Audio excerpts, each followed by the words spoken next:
कांग्रेस अध्यक्ष पद के चुनाव के नामांकन के आखिरी दिन मल्लिकार्जुन खड़गे ने नामांकन भरकर हर किसी को चौंका दिया। दरअसल इससे पहले दिग्विजय सिंह का नाम चर्चाओं में था, वो नामांकन पत्र लेकर गए थे, लेकिन आज जैसे ही मल्लिकार्जुन खड़गे का नाम फाइनल हुआ, दिग्विजय सिंह रेस से हट गए। कांग्रेस का अगला अध्यक्ष कौन होगा, ये तस्वीर नॉमिनेशन के आखिरी दिन करीब साफ हो गई है। कुछ दिन पहले तक राजस्थान के सीएम अशोक गहलोत का नाम फाइनल माना जा रहा था, लेकिन राज्य की कमान कौन संभालेगा, इस झगड़े के बाद सब कुछ बदल गया। इस पूरे एपिसोड के बाद नए अध्यक्ष के लिए दिग्विजय सिंह समेत कुछ और नेताओं के नाम चलने शुरू हो गए। कल तक दिग्विजय सिंह का चुनाव लड़ना तय माना जा रहा था, लेकिन आखिरी वक्त में मल्लिकार्जुन खड़गे की एंट्री होती है। नामांकन के एक दिन पहले तक दिग्विजय सिंह का नाम तय माना जा रहा था, लेकिन रातों रात गेम पलट गया। नॉमिनेशन के आखिरी दिन आज शुक्रवार सुबह खबर आई कि मल्लिकार्जुन खड़गे अध्यक्ष पद के लिए नामांकन दाखिल करेंगे।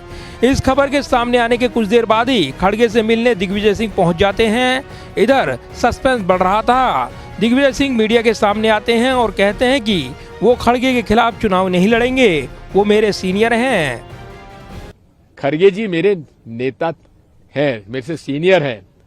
कल मैं उनके घर गया था, उनसे मैंने पूछा था कि आप अगर फॉर्म भर रहे हो तो मैं नहीं भरूंगा। उनका कहना था कि मेरा इरादा अभी नहीं है। उसके बाद प्रेस के माध्यम से मुझे मालूम पड़ा कि वो उम्मीदवार हैं, तो मैं आज सुबह उनके पास मिलने गया और उनसे मैंने कहा कि आप अगर फॉर्म भर रहे हैं तो मैं पूरे तरीके से आपके साथ हूं। आप एक वरिष्ठ नेता हैं और हमारे कांग्रेस पार्टी के सबसे में से वरिष्ठतम और सम्मानजनक नेता हैं। मैं कभी भी आपके खिलाफ चुनाव लड़ने की बात सोच भी नहीं सकता। आपने वो पहले बता दिया होता तो मैं फॉर्म लेने भी नहीं गया होता। इसके बाद मल्लिकार्जुन खड़गे के नाम को लेकर नेताओं के बयान आने शुरू हो गए। एक के बाद एक पार्टी के लगभग सभी बड़े नेताओं ने उनका समर्थन किया। कांग्रेस परिवार में नेतृत्व गांधी परिवार करे, परंतु गांधी परिवार ने अपने को चुनाव से अलग कर लिया है, तो उस समय खड़गे साहब से बेहतर उम्मीदवार कोई नहीं हो सकता। जहां तक सवाल है दिग्विजय सिंह जी का, वो भी वरिष्ठतम और वरिष्ठ थे, लेकिन चूंकि उनका निर्णय आया है कि उनके प्रस्तावक बनेंगे, तो मैं दिग्विजय सिंह जी को प्रणाम करते हुए खड़गे साहब का प्रस्तावक बनूंगा। वहीं दूसरी ओर शशि थरूर के नॉमिनेशन के दौरान कोई बड़ा नेता उनके पीछे खड़ा नजर नहीं आया।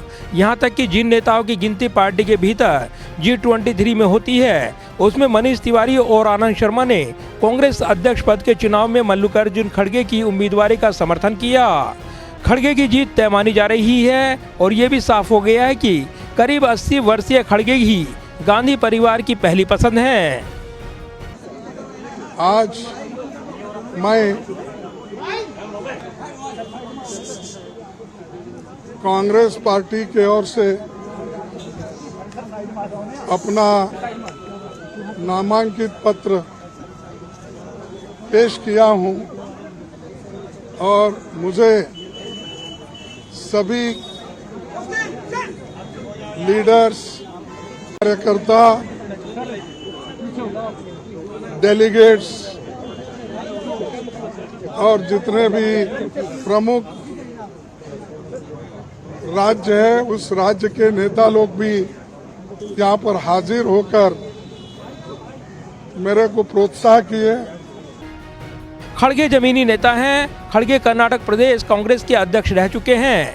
वो 8 बार विधायक और 2 बार लोकसभा सांसद रही हैं। अभी राज्यसभा के सदस्य हैं। अपने राजनीतिक जीवन में वो सिर्फ एक बार चुनाव हारे हैं, और वो भी साल 2019 का लोकसभा चुनाव। खड़गे का लगातार 10 चुनाव जीतने का ट्रैक रिकॉर्ड है। 8 बार विधानसभा और 2 बार लोकसभा चुनाव। दोनों यूपीए सरकार में भी खड़गे की अहम भूमिका रही है। संगठन में भी उनकी भूमिका काफी अहम रही है। कर्नाटक विधानसभा में विपक्ष के नेता रहने के अलावा वो वहां के गृह मंत्री और ग्रामीण विकास मंत्री भी रह चुके हैं। यूपीए 2 में मई 2009 में जून 2014 तक खड़गे श्रम और रोजगार मंत्री रहे हैं। जून 2013 से मई 2014 तक खड़गे ने रेल मंत्रालय की जिम्मेदारी संभाली है। साल 2014 में पार्टी की हार के बाद वो लोकसभा में कांग्रेस के नेता रहे और अभी राज्यसभा में विपक्ष के नेता हैं। जाहिर है कांग्रेस अध्यक्ष पद के चुनाव में नामांकन के आखिरी दिन जिस तरीके से मल्लिकार्जुन खड़गे ने नामांकन भरा है और नामांकन भरने के दौरान जो तस्वीर बनकर उभरी है उससे साफ है कि मल्लिकार्जुन खड़गे को गांधी फैमिली का आशीर्वाद प्राप्त है। ऐसे में खड़गे की जीत तय मानी जा रही है। साथ ही दूसरी तरफ शशि थरूर मैदान में हैं, लेकिन उन्हें G23 का भी समर्थन नहीं मिल पाया है।